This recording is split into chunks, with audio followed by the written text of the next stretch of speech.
Salut à tous et bienvenue pour cette nouvelle vidéo. Désolé, en ce moment on n'est pas très actif sur YouTube. On vous prépare actuellement une vidéo sur le carburateur PHBG qui nous prend quelques dizaines d'heures de travail, donc on met pas grand chose sur YouTube. Aujourd'hui, deux thèmes intimement liés. Les turbos ou le compresseur, donc la suralimentation du moteur de temps en règle générale. Et le deuxième sujet qui est vraiment lié au premier, les records de vitesse 50 cm3 mondiaux. Désolé, je parle un peu du nez, en ce moment il fait super froid, le temps est dégueulasse, et ça y est, c'est reparti pour les petits rhumes. On va donc vous présenter les 5 records mondiaux, puis on va discuter de la thématique du turbo ou du compresseur sur le moteur de temps. Effectivement, il se dit une multitude de conneries sur internet à ce sujet-là, et ce sont deux sujets qui soulèvent toujours un tas de débats, un tas de questions, un tas de commentaires, comme mon Aprilia RS50 débridé monte à 220 km/h, la 103 du voisin, du cousin de ma soeur montée à 210 km/h sur plat, voire en montée, etc. etc. Alors rappelons quelques lois physiques de base avant de parler de ces records. Déjà, pouvoir monter à plus de 160 km/h avec un 50 cm3 demande des compétences hors normes, c'est-à-dire une machine ultra légère, un châssis qui tient la route évidemment parce que quand on est à 160 km/h avec un 50, surtout en position allongée, c'est quand même mieux d'être un minimum sécure. Ça demande énormément de puissance, ça demande de pénétrer l'air qui devient de plus en plus dur, de plus en plus entre guillemets gélatineux avec la vitesse, donc dur à pénétrer, donc un aérodynamisme vraiment excellent. Alors il y a toujours une multitude de vieilles légendes du type les Kreidler montés à 220 km/h de base. Ces légendes là en fait elles viennent de deux choses. D'une part, Kreidler a battu un record du monde, et ça on va le voir après, parce qu'elle fait partie des machines qu'on va présenter aujourd'hui. Et ensuite, Kreidler, sur ce record du monde, avait commercialement énormément communiqué. Ils mettaient donc des autocollants sur leurs machines qu'ils vendaient à l'époque et sur les vitrines aussi des concessionnaires, avec indiqué que Kreidler avait le record du monde et que leur 50 dépassait les 210 km/h. L'autre légende vient des courses à Spa, étant donné que sur le circuit belge de Spa, il y avait des Kreidler qui montaient à des très hautes vitesses, mais il ne faut pas oublier que c'était en descente et absolument pas sur plat. Voilà, en tout cas, il y a une multitude de légendes autour de ça. Il faut un petit peu démystifier les choses quand même. Monter à plus de 200 km/h avec un 50 cm3, déjà à plus de 160 km/h, c'est extrêmement difficile, ça se fait pas comme ça. Et il suffit pas d'avoir une mobilette carénée avec un moteur qui marche pas trop mal pour faire ça. Ça fonctionne pas comme ça. Alors je tiens aussi à préciser qu'il y a différents records du monde. C'est-à-dire qu'il y a des records sur des 1000 mètres, départ lancé, départ non lancé, etc. Oui. Il y a tout un tas de choses. Moi aujourd'hui je vais vraiment m'arrêter autour du record de vitesse maximale sans prendre en compte les autres paramètres qu'il y a autour. C'est-à-dire que si la machine a mis 3 km à se lancer, bah c'est pas grave. Pour moi elle a atteint cette vitesse max, elle a été faite pour ça. Donc je parle vraiment de ça. Je parle pas des performances max parce que je vois déjà les commentaires un petit peu négatifs venir dire ouais n'importe quoi, Bidalo a battu tel record et tel machin, et ouais mais il a pas d'accélération, il met 3 km à se lancer. En fait on s'en fout complètement. Aujourd'hui on est vraiment là pour parler des vitesses max qui ont été atteintes dans le monde avec des 50 cm3 qui ont été faits pour ça.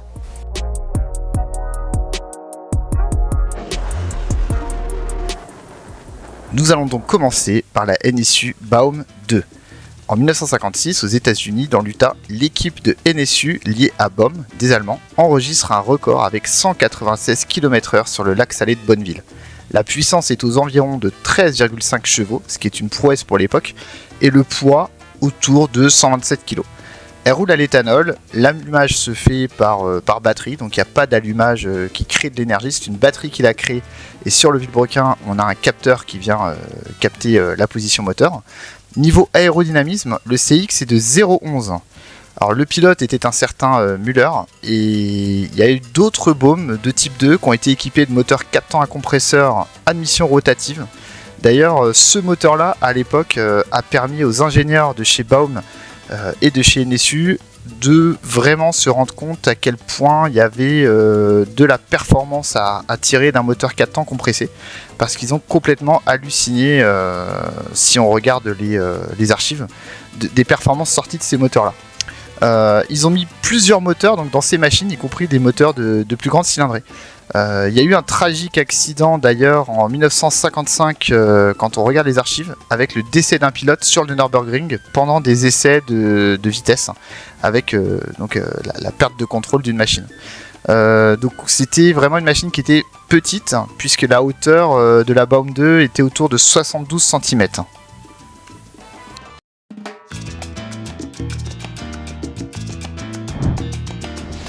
Environ 10 ans plus tard, les Allemands de Kreidler ont vraiment un goût amer.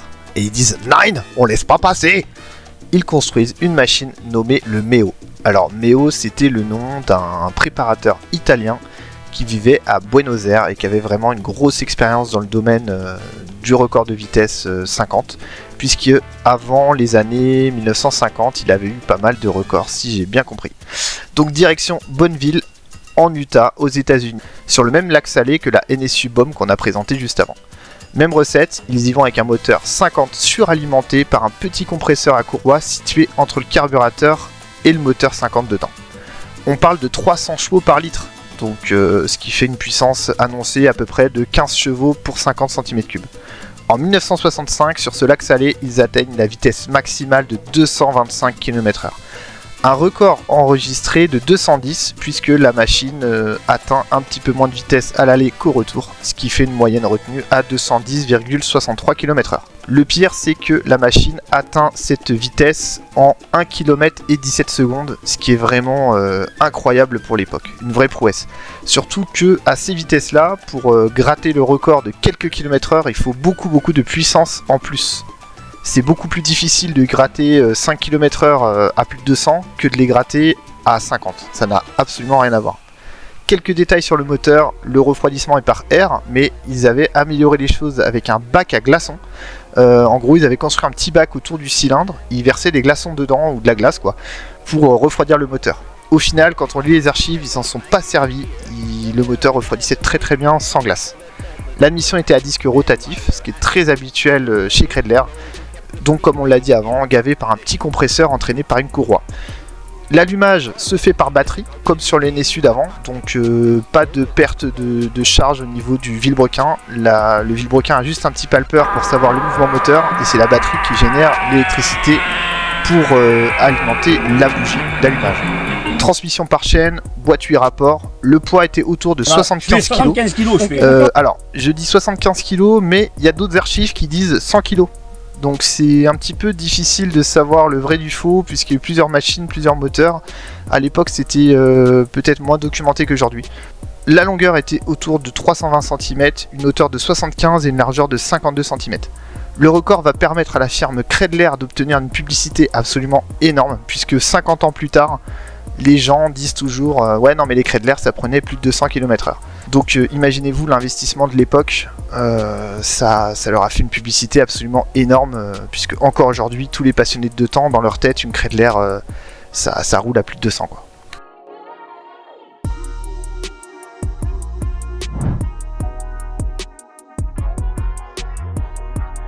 Alors le troisième record, c'est un record que j'affectionne particulièrement. La raison est simple, c'est que l'équipe par rapport au NSU et par rapport, au NSU Baum 2 et par rapport au Kreidler Meo, c'était une équipe beaucoup plus petite, une petite équipe de passionnés. D'ailleurs, le type qui a décidé de fabriquer ce moteur-là, quand on regarde les archives de l'époque, les journaux hollandais, etc., il l'a fait dans un lit d'hôpital après une crise cardiaque, et c'était quelqu'un de la team NGK Racing qui a décidé de faire un moteur de temps pour battre un record du monde. Donc ce record là, il s'agit de la Black Arrow, pour dire la flèche noire. Donc en 1977 aux Pays-Bas, elle a atteint 221 km/h avec un 50 cm3 de temps, sans turbo, sans compresseur, donc atmosphérique 100% classique. Comme pour les autres records du monde, il a fait donc 214,68 à l'aller et 228,48 au retour. La prouesse est doublée quand on sait que la machine n'a pas de turbo ni de compresseur évidemment quoi. C'est un moteur Kreidler basique préparé maison par l'homme dont on parlait tout à l'heure qui s'appelait Piet. Donc quelques données sur le moteur, moteur Kreidler disque rotatif, 21 chevaux à 16 600 tours, sortie moteur. Alésage par course 39,99 x 39,70, c'était un refroidissement liquide, allumage à batterie comme pour les deux autres records précédents, boîte 6 vitesses Crabo, un carburateur de 30. La longueur totale, il était quand même vachement grand, 4,28 m. Empattement des roues 1,70 m, une hauteur de 75 cm et un angle de colonne de direction de 63 degrés. Alors je sais que ça vous fait une belle jambe, mais vu qu'il y a assez peu d'infos, je vous mets un petit peu toutes les infos que j'ai pu trouver. Alors, on va noter par contre quelque chose, c'est que ce record n'a pas été fait à Bonneville. Il n'a pas été fait sur le lac salé de l'Utah aux États-Unis, il a été fait en Hollande sur du bitume. Retenez bien ça aussi parce que c'est très important pour ce qu'on va expliquer après.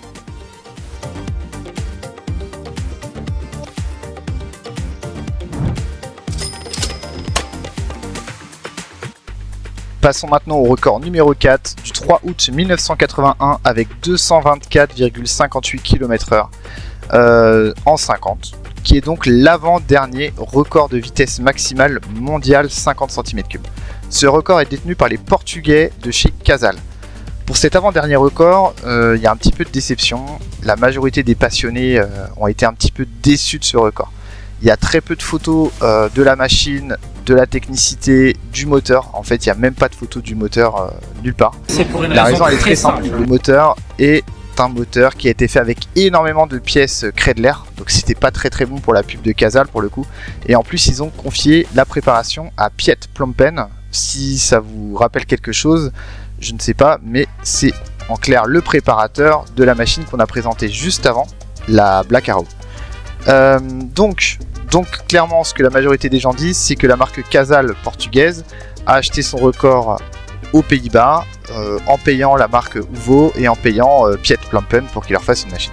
Le record fut en tous les cas battu les 3 et 4 août 1981 sur le nouveau tronçon non encore ouvert à la circulation de l'autoroute A6 près de Lelystad aux Pays-Bas. Je sais pas si je l'ai bien dit, mais en tout cas je l'ai dit.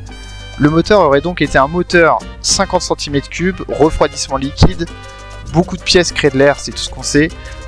Évidemment une admission certainement rotative, admission sans turbo ni compresseur. Ce qui est sûr, c'est que c'est un atmosphérique. Boîte 6 vitesses, embrayage à sec à 6 disques, rapport de 15:1. Voilà, de toute façon il n'y a pas grand chose à dire sur cette machine, il y a très peu de photos, il y a très peu d'informations, il y a très peu de données. On peut donc passer au numéro 5 qui est le record non détrôné.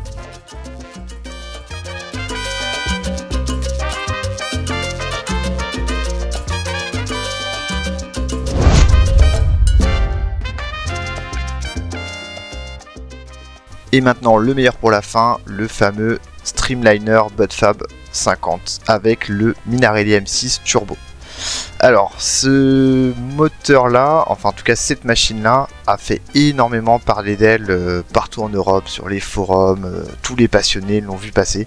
Il y a énormément de gens qui disent non c'est pas vrai, ce moteur là n'est pas un turbo.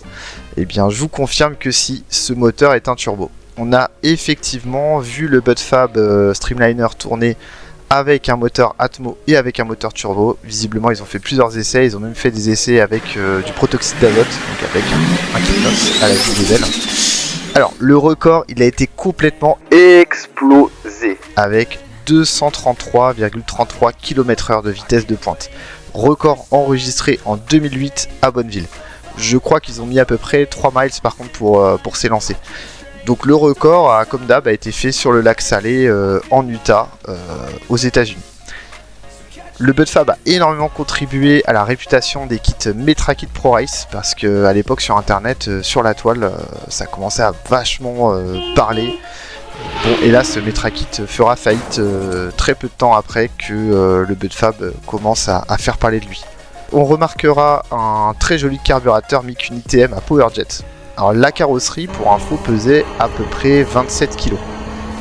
On n'a pas le poids total de la machine, il y a des choses qui sont quand même assez secrètes. D'ailleurs, même la pression injectée dans le moteur n'est pas donnée. Le moteur AM6 est donc l'évolution du AM3, 4, 5, etc. C'est vraiment pas la meilleure base pour la performance, mais aux États-Unis visiblement il y a plus de Minarelli que de Derby, parce que ce moteur a été distribué sur la majorité des 50 comme Yamaha, Aprilia, Rieju, etc. On trouve donc énormément d'informations sur internet, mais principalement des informations erronées. Il y a une multitude d'informations qu'on aimerait avoir, qu'on ne trouve pas sur le Budfab Streamliner. Alors en tout cas, clairement, n'écoutez pas les gens qui vous disent que le record a été battu en mode atmosphérique sans turbo. De toute façon, à Bonneville, on va le voir juste après, mais vu la pression atmosphérique qu'il y a là-bas, c'est quasiment impossible de battre un record de vitesse de pointe sans un compresseur ou sans un turbo. Donc le moteur était un AM6 relativement classique. Donc boîte 6 rapports, embrayage à bain d'huile, cylindre Metra-Kit ProRace, vilebrequin renforcé Metra-Kit ProRace aussi. Clapet V-Force, le turbo est entre le moteur et le carburateur. Et le carburateur semble être un Mikuni TM30 avec PowerJet. Il est donné pour 24 chevaux à peu près. On n'a pas d'informations si les chevaux sont sortis à la roue ou sortis moteur. Le poids réel est donc méconnu, mais certains parlent de 90 kg, carrosserie incluse. Si tel est le cas, c'est vraiment très très léger.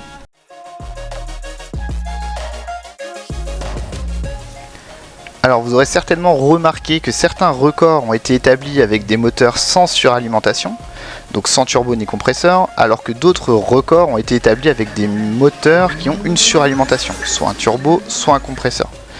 Pour mettre un terme à la légende, alors déjà, oui, c'est possible de suralimenter un moteur 2 temps. Par ailleurs, il y a des moteurs de motoneige comme les Polaris Patriot Boost ou encore les Rotax 850 E-Tech Turbo qui sont des moteurs 2 temps sortis par des constructeurs de série qui fonctionnent. Voilà. Donc ça existe et c'est quelque chose qui peut se faire. Alors rappelons déjà un petit peu l'utilité du turbo. C'est de faciliter l'entrée de l'air dans le moteur, l'alimentation du moteur, donc le remplissage, voire de gaver le moteur en air de manière forcée.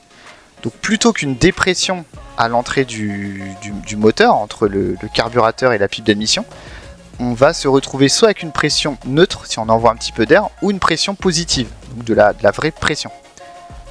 La deuxième légende qu'on entend constamment sur le turbo, enfin le 2 temps suralimenté, c'est qu'on entend souvent qu'on est obligé d'utiliser une admission rotative. À vrai dire, il n'en est rien. L'admission rotative contrôlée par un disque comme les moteurs Kreidler 2 temps permet certes de couper l'entrée de l'air dans certaines phases du mouvement moteur, mais un moteur à clapet peut également fonctionner avec un turbo. D'ailleurs, le moteur Rotax 850 E-Tech sont équipés de clapets de type V-Force. Vous pouvez regarder sur internet, il y a pas mal de vidéos là-dessus, donc il y a même des vidéos du constructeur, du fabricant. La raison est simple, la suralimentation va commencer à des régimes assez élevés, et donc dans tous les cas la suralimentation évitera un retour des gaz. Il n'y aura pas de retour à l'envers. Alors il y a une deuxième information sur ça, sur les turbos et les compresseurs. On peut voir que les moteurs Rotax E-Tech par exemple ont une suralimentation turbo. Par contre on est sur de l'injection, et il me semble que l'injection peut se faire en tête de culasse, y compris au niveau de la pile d'admission, les deux, hein. Il y a deux injections possibles. En général, quand on va faire un moteur turbo avec un carburateur et pas une injection, on va plutôt mettre le carburateur avant le turbo ou avant le compresseur, parce que je vous laisse imaginer, si on se met à souffler dans un carbu, bah évidemment on va mettre en pression la cuve, l'essence va dégueuler par les durites, etc. Enfin ça va être n'importe quoi. Les carbus sont pas du tout adaptés à se prendre de la pression. Donc de manière générale, sur tous les moteurs que vous avez pu voir sur les records du monde, les carburateurs sont situés en amont des compresseurs ou des turbos. Alors décortiquons maintenant un petit peu l'utilité du turbo dans ces différents exemples qu'on a pu voir avant. Sur le Rotax ou sur le Polaris de motoneige, la raison elle est vraiment simple. On cherche à garder de la puissance et du couple malgré la montée en altitude, donc la modification de la pression atmosphérique. En effet, en motoneige, si par exemple vous allez prendre une montagne, en bas de la montagne vous pouvez développer 180 chevaux, Une fois que vous allez arriver au sommet de la montagne, à cause de la modification de l'altitude, vous allez pouvoir avoir moins de 100 chevaux de puissance. Ce qui, clairement, voire même moins, il y a des différences encore plus élevées selon le temps, selon où vous êtes, selon où vous montez. Mais vous pouvez vous retrouver clairement avec une machine de 200 chevaux qui passe avec 100 chevaux de puissance. Donc on a perdu quasiment la moitié de la puissance. Le turbo vient donc gonfler la courbe, enfin en clair, il vient combler ce manque de puissance dû à l'altitude et à la pression atmosphérique. Et c'est bien pour ça que je vous avais dit tout à l'heure de bien retenir une chose, c'est que les records qui ont été établis au niveau des 50 cm3, les 5 records desquels on a parlé, si vous regardez bien, tous les records qui ont été faits à Bonneville sur le lac Salé, ils ont tous un moteur suralimenté avec un compresseur ou un turbo. La raison est simple, regardez l'altitude de Bonneville par rapport au niveau de la mer. On est très exactement à 1283 mètres d'altitude à Bonneville dans l'Utah aux États-Unis. Donc c'est très élevé, c'est très haut. Évidemment que le moteur a besoin d'être gavé en air, d'être gavé en oxygène. Clairement c'est pour combler ce manque-là. Si vous prenez par exemple une ville comme Nardo, où il y a un circuit de vitesse en forme de cercle en Italie, dans le bas de la botte de l'Italie, un circuit comme Nardo a une altitude de 45 mètres, ce qui n'a absolument rien à voir avec Bonneville. Donc un moteur qui va sortir énormément de puissance à Nardo, une fois qu'il va se pointer à Bonneville, je ne sais pas exactement comment ça se passe au niveau des frottements sur le lac Salé. Est-ce qu'il y a vraiment une perte à ce niveau-là ou pas? Je sais pas, j'ai pas assez de connaissances à ce niveau-là. Par contre, ce dont je suis sûr, c'est que un moteur qui sort beaucoup de puissance à Nardo va en sortir nettement moins à Bonneville, aux États-Unis, puisque il y aura plus du tout la même altitude, donc le taux d'oxygène, etc., tout va changer complètement. Et bien voilà, on arrive au terme de cette vidéo. J'espère que ça vous a permis de comprendre un petit peu les notions du turbo ou du compresseur sur le moteur. Comme on peut le voir, il y avait à peu près 10% de différence de puissance entre l'altitude, enfin causée par l'altitude entre des circuits européens et le circuit de Bonneville aux USA. Je pense que la surcompression, enfin en tout cas la suralimentation des moteurs de Bonneville est certainement en partie due à ça. Bien sûr, il doit rester possible de booster un moteur par un turbo ou un compresseur, même si on n'est pas dans des altitudes élevées. Il y aura toujours un gain de performance. Maintenant, il faut voir si en termes de physique, c'est vraiment la peine et c'est vraiment rentable. Parce qu'il ne faut pas oublier qu'un compresseur demande énormément d'énergie au moteur pour l'entraîner, et le turbo chauffe les gaz en plus de casser quand même en partie les ondes de l'échappement de deux temps. Dans tous les cas, je pense que c'est aussi pour ça que ça n'a pas été développé sur des moteurs de route ni sur des moteurs de circuit de temps. De base, ça a été très peu développé en dehors de la motoneige. C'est pas quelque chose de très courant. On n'est pas rentré dans les détails plus que ça, parce que sinon je pense qu'on aurait perdu 90% des gens sur la vidéo. Voilà, bah écoutez, n'hésitez pas à liker, n'hésitez pas à vous abonner à la chaîne. On va vous faire pas mal de vidéos dans les temps qui viennent. Allez, merci, à bientôt.